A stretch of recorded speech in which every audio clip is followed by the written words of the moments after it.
One day, a donkey fell into a pit. The poor donkey cried and whined for hours, while his owner tried to figure out what to do. The farmer decided that since the animal was old and the pit needed to be covered up anyway, he'd just bury the donkey right there. The farmer asked his neighbors to help him fill in the pit. Everyone grabbed a shovel and began to throw dirt into the pit. The donkey kept up its wailing, but then fell silent.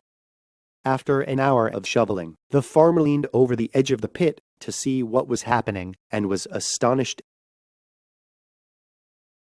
As each spadeful of dirt hit his back, the donkey would shake it off and take a step up on the growing mound of dirt.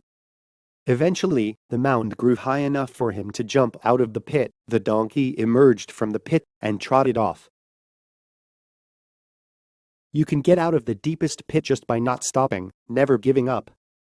The secret to getting out of the pit is to shake dirt off and take a step up. No matter what people say about you, don't allow it to hurt you. Shake it off and move on.